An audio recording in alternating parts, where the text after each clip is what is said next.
கேட்டா இதெல்லாம் நீங்க பேசாதீங்க, இதெல்லாம் பேசுனா உங்க மேல வழக்குன்னு சொல்றீங்க. வேற எதை பேசுறது? திராவிட மாடலினுடைய அரசு இப்ப சமீபத்தில் அந்த விழுப்புரத்திலையும் திருக்கோயிலூர்லையும் வந்த மழையை பத்தி பேசுறதா, அந்த மழையில அந்த மக்கள் பாதிக்கப்பட்டதை பத்தி பேசுறதா, அந்த திராவிட மாடல் அரசாங்கம் அங்க போய் அந்த வெள்ள நிவாரணம் கொடுக்காம அந்த மக்களுக்கு குடிதண்ணி இல்லாம 3 பேர் செத்தானே, அதை பத்தி பேசுறது இந்த திராவிட மாடல் அரசை பத்தி. இந்த திராவிட மாடல் அரசு நாங்க பாராட்டி பேசுவதா? உங்களுக்கு ஓட்டு போட்ட மக்கள் இவ்வளவு துன்பத்தில் இருக்கிறாங்களே, அதை பத்தி பேசுறதா? இவன் போயிடுறான், பீகார்ல கட்டின பாலம் கீழே இடிந்து விழுந்து விட்டது, உத்தரப்பிரதேசல கட்டின பாலம் கீழே இழுந்து விட்டது. இங்க போய் பாடுறா, விழுப்புரத்தில் நீ கட்டின பாலம் 90 நாள்ல மல்லாக்க படுத்துருச்சு தண்ணிக்குள்ள. பல ஆயிரம் கோடி செலவு பண்ணி, பல 100 கோடி செலவு பண்ணி கட்டின பாலம் இப்போ ராக்கெட் சைஸ்ல இப்படி நிக்குது. இதை பத்தி பேசுற திராவிட மாடல் அரசை பத்தி நாங்க என்ன திராவிட மாடல் அரசை பத்தி பாராட்டி பேசுறது சொல்லுங்க. மக்கள் குடிநீர், அந்த குடிநீர்ல கழிவுநீர் கலந்து 3 பேர் செத்து போயிட்டா, அதை ஒருத்தர் கேட்கிறான். எங்க பத்திரிகையாளர், சூப்பர் பத்திரிகையாளர், எல்லாத்தையும் நாங்க குறை சொல்ல, ஒரு பத்திரிகையாளர் கேட்டாரு, எங்க ப்ளீச்சிங் பவுடருக்கு பதிலாக நீங்க இந்த என்னமாவது மைதா மாவு சேர்த்துறீங்களேன்னு சொல்லி. அவரு நல்ல கேள்வி திருப்பி கேட்டார். மைதா மாவு 40 ரூபா, ப்ளீச்சிங் பவுடர் 15 ரூபா, மைதா மாவு எப்படி நாங்கள் கலக்க முடியும்னு சொல்லி கரெக்டாக திருப்பி கேட்டார் பத்திரிகையாளர், நேர்மையான பத்திரிகையாளர். நீங்க ப்ளீச்சிங் பவுடரு எவ்வளோ டெண்டர் கொடுறீங்க? 15 ரூபா ப்ளீச்சிங் பவுடரை 55 ரூபா டெண்டர் விடுறான் திராவிட மாடல் அரசு. இதை பத்தி பேசவா? இந்த திராவிட மாடல் அரசை பத்தி எதை பத்தி பேசுறது நாங்க? சொல்லுங்க. நடக்குகிற அத்தனை ஊழல்களும் நேத்து ஐயா அம்பேத்கரனுடைய புத்தக வெளியீட்டு விழால எதை பத்தி பேசியிருக்கோம்? எல்லாரும் நல்லா சொல்லுங்க, எதை பத்தி பேசியிருக்கோம்? ஐயா அம்பேத்கர் சட்டமேதை, தீண்டாமை ஒழிப்பை அவர் வாழ்நாள் முழுவதும் கடைபிடித்தவர். தீண்டாமை இந்த நாட்டில் இருக்கவே கூடாதுன்னு பேசினார் ஐயா பீமாராவ் அம்பேத்கரனுடைய புத்தக வெளியிட்ட விழால. வேங்க வெயில் பத்தி எவனாச்சும் பேசினானா? வேங்க வெயில்ல மலம் கலந்ததை பத்தி எவனாச்சும் பேசினானா? இது வரைக்கும் பிடிக்கல. அத்தனை காவல்துறை நடிகை கஸ்தூரியை கைது செய்யறதுக்கு இங்கிருந்து ஹைதராபாத்ல போய் கஸ்தூரியை தனிப்படை அமைச்சு பிடிச்சிட்டு வந்துட்டாங்க.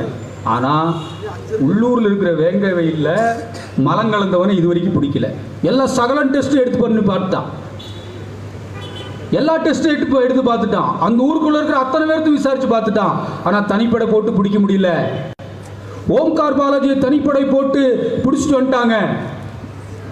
ஓம்கார் பாலாஜியை ஸ்லேட் கொடுத்து நிக்க வச்சு போட்டோ எடுத்து திராவிட தீர்த்து கொண்டு விட்டது. ஆனால் வேங்க வெயில்ல நடந்த அந்த சம்பவத்துக்கு இதுவரைக்கும் விடை கிடைக்கல. இவ என்ன பேசுறான்? இங்க ஐயா அம்பேத்கரனுடைய அந்த புத்தக வெளியீட்டு விழால என்ன பேசுறான்? பகவத்கீதை இழிவுபடுத்தி பேசுறான். யார் தெரியுமா? ஒரு கூட்டம், அது சரியா நாங்க கவனிக்கல, ஒரு கூட்டத்தை எந்த புத்தகம் வெளியிடுறா தெரியுங்களா? மகாராஷ்டிராவில் பீமா குரேங்காங்கிற பூனாவில் ஒரு போராட்டம் நடந்துச்சு. அதில் நடத்தினவன் பூராமே ஜெயில் இருக்கிறான். என்ன குற்றத்தில் ஜெயில் இருக்கிறான்? தேச விரோத குற்றத்தில் ஜெயில் இருக்கிறான். அதில் ஒருத்தனை கூட்டு இங்க புத்தகம் வெளியிட்டு இடுறான். என்ன நடக்குது தமிழ்நாட்டில்? ஒருத்தர் இருக்கிறான் இங்க திருமுருகன் காந்தின்னு சொல்லி, பேரு காந்தி. நாட்டினுடைய அயோக்கியத்தனத்துக்கு அத்தனை பேத்துக்கும் கூட்டு நிக்கிறவன் அவன் எங்க தலைவர் அர்ஜுன் சம்பத்தை ஒத்தைக்கு ஒத்தை வான்னு கூப்பிடுறான். அவன் மேல நடவடிக்கை இல்லை.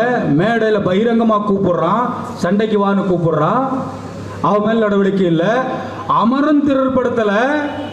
அமரன் படத்துல ஒரு இடத்துல மேஜர் முகுந்த் அந்த தீவிரவாதியை சுடும்போது எப்பவுமே ஆர்மிக்காரங்க தீவிரவாதிகளை சுடும்போது முகத்துல ஒரு கவசம் மாதிரி போட்டிருப்பாங்க, முகத்துல மூடி இருந்திருப்பாங்க. ஆனா அந்த படத்துல அந்த மேஜர் முகுந்த்ங்கிறவரு அந்த முகத்தை எடுத்து காமிச்சு சொல்வார், நேருக்கு நேரா என் முகத்தை பாரு, நான் உன்னை சுடுறேன்னு சொல்லி சுடுவார். இவன் சொல்றான், அந்த போர்க்கூட்டத்தில் மேஜர் முகுந்தை நிறுத்தணும்னு சொல்றான். அவன் மேல வழக்கு இல்லை.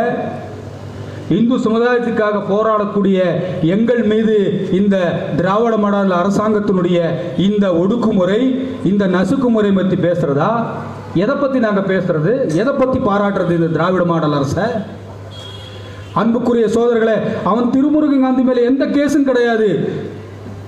இந்த நாட்டுக்காக எல்லையில அற்புதமான படம்ங்க. அந்த படத்தை பத்தி ஒரே ஒரு சீன் நான் சொல்லியே ஆகணும். மேஜர் முகுந்த் இங்கிருந்து காஷ்மீருக்கு போவார். காஷ்மீர் போனே அவருடைய உரிய அதிகாரி கேட்பார், அவங்கவுங்க மொழியில தன்னுடைய தாயினுடைய முந்தானிக்கு என்னென்னடா சொல்வீங்கன்னு எல்லா மொழியிலும் கேட்பார். எல்லா மொழியிலும் சொல்லுவான், தமிழ்ல சொல்லுவான், அது முந்தானிம்பா. இந்த எல்லை கோடு உன் தாயினுடைய முந்தானி. எவனாச்சு கை வச்சானா உன் தாயினுடைய முந்தானி மேல கை வைத்த மாதிரி என்று சொல்லி அந்த மேஜர் முகுந்த் தன் தாயினுடைய முந்தானியை காப்பதுக்கு, இந்த பாரத தாயினுடைய முந்தானி காப்பதுக்கு உயிரிட்டான். இங்க ஒரு நாய் திருப்பூருக்கு நாய் சொல்றான் திருமுருகன் காந்தி, அந்த மேஜர் முகுந்தை நீங்கள் போர்க்குற்றத்தில் கொண்டாந்து நிறுத்துங்கிறான். அவன் மேல நடவடிக்கை இல்லை. எங்க கையில ஸ்லேட்டா? தன் வாழ்நாள் இந்து சமுதாயத்துக்கு போராடக்கூடிய இந்த இந்துக்களுக்கு மேல நீங்க இந்த வன்மமா? என்ன சொல்றாங்க? அர்ஜுன் சம்பத்துக்கு சிறைச்சாலை, ஓம்கார் பாலாஜிக்கு சிறைச்சாலை அர்ஜுன் சம்பத்துக்கு புதியதா? கேட்கிறேன், எங்க தலைவருக்கு என்ன சிறைச்சாலை புதியதா? இதே சிறைச்சாலையில 3 வருஷம் இருக்கு இல்லையா? அந்த 3 வருஷம் இருக்கும்போது குழந்தை பையன் இந்த ஓம்கார் பாலாஜி போயார், அவங்க அப்பாவை பார்த்தான். இன்னைக்கு ஓம்கார் பாலாஜி சிறையில் இருக்கும்போது எங்க தலைவர் மகனை போய் பார்க்கிறார். எதுக்கு போனார்? இந்து சமுதாயத்திற்காக. நான் மட்டுமல்ல, என் மகன் ஓம்கார் பாலாஜி மட்டுமல்ல, என்னுடைய பேரன் ஓம்கார் பாலாஜியோட மகன் இருக்கிறான், அவனும் கூட இந்த இந்து சமுதாயத்துக்காக சிறை செல்வதற்கு தயாரா இருக்கு. சிறைக்கு போறதுக்கு நீங்க வேற என்ன இந்த இந்து சமுதாயத்துக்கு வேலை செஞ்சுட்டா என்ன கிரீடம் கிடைக்க போதா? இந்த இந்து மக்கள் கட்சி தொண்டர்கள் எல்லாம் நாங்க என்ன எம்எல்ஏ ஆகணும், எம்பி ஆகணும், கவுன்சிலர் ஆகணும் வந்து பொதுக்கூட்டம் போட்டு பேசிட்டு இருக்கிறோமா? கிடையவே கிடையாது. எங்களுக்கு கோவை சிறைச்சாலை ஒரு முறையாவது பார்க்கணுங்கிற ஆசை இந்து மக்கள் கட்சி தொண்டனுக்கு இருக்கும். அன்புக்குரிய சோதர்களே, கோவை சிறைச்சாலை இந்து மக்கள் கட்சி தொண்டன் ஒரு முறையாச்சும் பார்க்கும். என்னுடைய குருநாதர் பிரமோத் முத்தாலிக் சொன்னார், சிறைச்சாலைக்கு சென்றால் கிருஷ்ணன் பிறந்த இடம் சிறைச்சாலை, போயிட்டு வர்றதுக்கு தைரியமா போயிட்டு வா, கிருஷ்ணன் பிறந்த இடத்துக்கு போயிட்டு வான்னு சொல். போயிட்டு வர்ற அந்த தைரியம், அந்த நெஞ்செழுத்தம் இந்து மக்கள் கட்சி தொண்டனுக்கு உண்டு. எல்லா கட்சிக்கும் இந்த வரலாறு இல்லை, இந்து மக்கள் கட்சிக்கு இந்த வரலாறு உண்டு. எல்லா கட்சிக்காரனும் தொண்டன் உள்ள இருப்பான், தலைவன் வெளியிலிருந்து கட்சி நடத்துவான். ஆனா இந்து மக்கள் கட்சி தான், என் தலைவன் சிறைச்சாலையில் இருந்தான், வெளியில கட்சி நடந்தது. அது இந்து மக்கள் கட்சியினுடைய வரலாறு. இந்து மக்கள் கட்சியை அப்படியே ரப்பர் மாதிரி அழிச்சிடலாம், இந்து மக்கள் கட்சி இத்தோட முடிச்சிடலாம், நொடிக்கிடலாம்னு நினைச்சா அது சாத்தியமில்லை. ஏனென்றால் இது ஒரு கொள்கையின் அடிப்படையில் நடக்கக்கூடிய ஒரு இயக்கம்.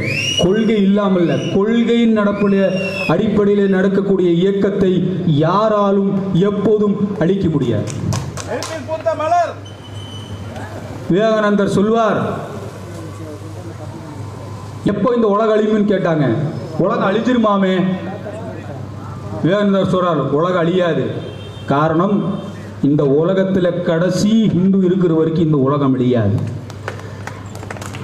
ஏன்னா இந்து தர்மம் தான் இந்த உலகத்தினுடைய அந்த தர்மத்தை, அந்த ஆன்மாவை காக்கும். இந்து மக்கள் கட்சி அழியாது. கடைசி இந்து இருக்கிற வரைக்கும் இந்த இந்து மக்கள் கட்சி அழியாது. அப்படியெல்லாம் இந்து மக்கள் கட்சியை சிறைக்கு செஞ்சோ வேணா நீங்க எங்களை கண்ணை கட்டி என்ன பண்ணிட்டீங்க? ஓம்கார ஸ்லேட் கொடுத்து போட்டோ எடுத்துட்டீங்க. அடுத்து என்ன பண்ணுவீங்க? 2 கையும் கட்டி கண்ணை கட்டி சுடதானே செய்வீங்க.